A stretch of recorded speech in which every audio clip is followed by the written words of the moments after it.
Hey guys, Josh Carter here with OneObjective. In today's video, we're going to be talking about fall cranking, so stay tuned.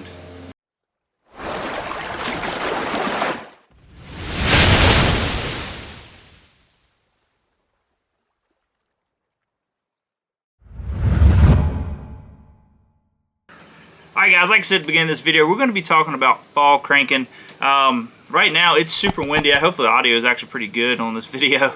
It's super windy out today. I wanted to get out and test out a few things on the Hobie, and also just get out there and try to catch some fish on a crankbait today. But it ain't gonna work. It ain't in the car today. So we're going to be talking about fall cranking, and I'm going to show you some of my fall crankbaits that I like to use. Thing about fall cranking is they're all over the place. Some are shallow, some are deep. A lot of them are chasing bait fish, so that's the main key that you want to start with. Is a lot of these fish are chasing bait fish. A lot of these bait fish are small bait fish, so you want to try to match the hatch. And like we've talked about other baits with our swim baits and top waters and stuff like that, you want to try to go smaller this time of the year if you can. Now you can throw some bigger baits, catch some bigger fish, but if you want to start catching a lot more fish instead of maybe 3 or 4 through the day, or one big one through the day, whatever, you want to try to catch more numbers and have a chance at catching a few good ones as well. These crankbaits here I think will help you out. So we're going to kind of go over a few of them now, and I'm going to start off with one of the ones, or two ones I always start with right off the bat. I always got them tied on. One of them is going to be the Rapala Shad wrap. I mean, you can see this one. It's a small one. Now, I will tell you, I can't remember on sizes on these things. I got so many different baits I use. So if I don't go in clear detail of the actual size that they listed as, I'm sorry, I can't remember all of them on there. I just know those are small, medium, and big. Just kidding. But anyways, this is the Rapala Shad wrap. It's got a real tight wiggle to it. This bait here, you're looking in the 5 foot range. But what I throw these on, I always use, a lot of times I use my spinning rod and throw these. I'll use a 10-pound fluorocarbon and throw these around. You can skip them up under docks really well. You can work them around, finesse them around like brush piles and all that stuff. This is my go-to bait. I always have one of these tied on, because like I say, if you see a lot of the shads swimming around your lake this time of the year, they're all about this size. And like I say, I said this one dives about 5 foot, but they always tell you that's anywhere between 5 and 10 foot. But most of the time, what I've been seeing, you get a good 5 foot out of this. Not unless you're really long lining something or whatever. But with a spinning rod, you're looking at about 5 foot with this. But this is something like I said, I'm gonna throw around the docks. I'm gonna get in the backs of these creeks. I'm gonna throw this around, try to find some transitional banks where it goes from rock to mud or have small pea gravel to big rock, stuff like that. Stuff that you're looking just to try to work this around. But also the shad will get around laydowns and hang out around those edges of those laydowns. So these right here work really well. Another one that I love to throw this time of year, especially when you're trying to throw it right into the middle of the trees, or you got just a lot of gnarly stuff around. It's hard to beat the Strike King, Square Bill. These, I think this one was the 2.5 or 2. But these right here are awesome. And this one right here is in a shad color. It's in that perfect size, shad range size. I mean, you can tell the length right there. You're looking at about 4 inches. Just a perfect little bait. This one right here, I'll work more in the 12 to 14 pound test, because you're working it through heavy cover.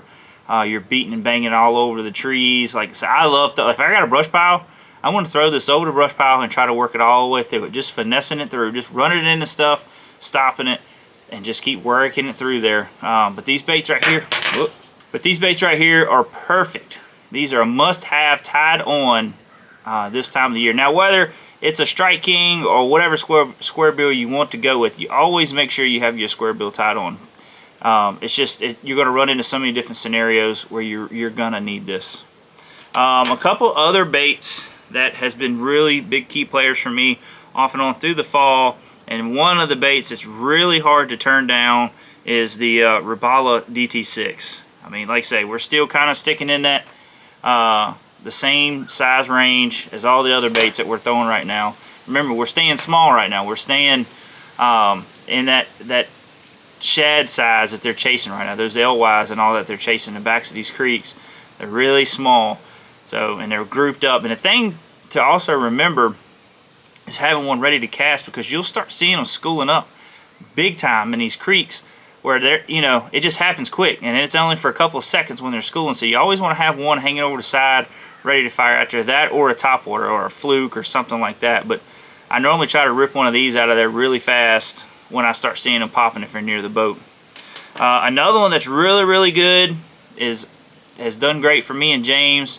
It's going to be the Spro. The Little John Spros are just a phenomenal bait. They got the thin computer chip bill. They got that really tight wobble. And like say, when you know they're hitting and they're really firing on that really tight wobble, and you can't really get much off of these, but you don't want to throw this in the brush pile, these right here, the Spro Little Johns, are perfect. It's a perfect little square bill to work through there. Still got that tight wobble. And yet they got so many different colors out, and they got a lot more coming out that they released at iCast, and a few other style Spro crankbaits, Little John style baits and all that. So make sure you check out the Spro baits as well. But I mean, this right here, like I say, this is all, we're all still staying in that same size range. These are, like I say, perfect. Now you can get them in the shad colors. This one's actually one that I'll throw around some of the lakes towards like eastern side of Virginia, and down some of the southern lakes when the water's a little bit more stained. Especially, you're getting a lot of the fall flip, so a lot of your ponds, a lot of your lakes and all that are starting to get real dingy looking. So some of your brighter colors actually work really well. That's one of the reasons why I like throwing this color here with the Rapala. It's got just a little faint of yellow in it, and then it's also got that orange on the bill. I know it doesn't exactly mimic a shad, but going through the dirty water, they still got that shad color back in here, but it's also got that bright sides on it so that they can pick it up a little bit better. Another big player in the, I'm going to say the fall crankbait line for a lot of people is going to be the Bandit 200 series. And this one's actually their flat bill, their square bill crankbait, but they got, you know, the regular 200 series is a really great bait too. That way you can kind of work that 5 to 10 foot range and trying to cover a different water column. But like I say, these right here are really great. It's a lot wider wobble. You're looking more straight like how your Strike King wobble is. It's a lot wider wobble. Not quite as wide as the Strike King, but it's a little bit tighter. But it's a good bait. This one's actually a mistake bait, as you can see, 2 different colors there. That's a good bait too. Alright, another great bait that's got a really tight wobble but comes through the brush really good is going to be the Berkeley Fritz. These right here have been phenomenal. They're really starting to make a big mark in the industry with crankbaits. Like I said, they're a lot cheaper to throw than some of these other baits compared to like your Rapalas and all that stuff. But like I say, they're fish catching machine. They do really well. Like I say, they're still into that same size range lengthwise. They got that tight wobble. But this is something also that you can throw into the trees and know that you can work it through there very easily, finessing it through, but also keep that real tight wobble. So when you get a clearing in a tree, you want to rip it down real fast, you got that real tight wobble. So I love this bait. I've been fishing it for the last last year or so, last 2 years now, and I really like this bait. So last bait that I want to go over, this is a bait that some of you probably thrown a lot of. People just kind of getting into fishing probably might not, but is the Rebel We Are. This is a bait that actually, to be honest with you, is harder to find in some of these colors. You can still find them in certain colors, especially like on the crappie, like when you get into the crappie fishing side, they still make a lot of these baits and all that for them. This bait's been really good for me. This is anything that's black back chrome sides does really well for me during this time of the year, because if you catch a shad and look at it, it's got that black back on it. So, and then it's just got that flash. So a good sunny day, stuff like that. Good cloudy days too. I'm gonna be honest with you, when it's really cloudy, I've actually caught a lot more fish off of this when it's cloudy, because you got that shine on it. You know, once a little bit of light hits it, it causes that good flash. So, but this Rebel We Are has caught a lot of fish. It's tore up. I actually need to change the hooks on it now. Yeah, she's pretty beat and banged up, but Every time I find these, I try to buy them up. It's a great bait. I love this bait. And like I say, the thing about this bait is it's a 10-foot bait. So I know that I can cover all depth ranges with all these baits I got right here, especially with like your Shad wrap, especially with your Rapalas, getting in that deeper side of the water column. For this time of year, I mean, you ain't got to go out and crank 25 foot of water. You just don't have to do it. They're up there. They're into that 10 to 1 foot range, 0 foot range. I mean, I've seen them chasing shad in the backs of these creeks where their backs are out of the water. So, you know, anywhere from 0 to 10 is the water column that I would be looking for. So I normally try to have at least 3 different style crankbaits tied on when I go out cranking in the fall. And like I say, I'm going to have a Shad wrap on one. That's probably going to be on a spinner reel, my real small bait. And then I'm going to have some kind of square bill, whether it be the Strike King or whether it be some kind of flat-sided bait like the Berkeley or the Spro. You know, but then when I get down to where I want to get into that, stay in that 10-foot range, I really like this Rebel Wear. You can also go with the DT10. That's a great bait as well. I didn't have none with me right here at the time, so to show you guys. But all these baits, like I say, you can get down to your smaller baits that have a bit longer bill on them. You know what I mean? You ain't got to stay, if you find a small bait, it's all going to dive shallow. You can get to these baits that got a smaller size but a bigger bill on them to get that depth out of them. Like I say, they're all staying in that same size range. This is the size I stay with during the fall. When I get into spring and they're chasing gizzard shad and all that, I'll still have some of these smaller baits on, because they're still chasing a lot of them small fish. A lot of them shad are still up there running around just as well as the gizzard shad, so I'll have big swim baits and all that on. But right now in the fall, I don't mess with a lot of big swim baits. I mean, I might throw one here and there, or crankbaits as well. You know, I might have a deep diver on to go hit a hump or a ledge somewhere, but I don't stay on them long, because most of the time I'm staying in the creeks, in the backs of the creeks, or like right at the mouth of the creeks, working these baits, trying to find the fish that are moving in, or the fish that are you know, already moved in back there.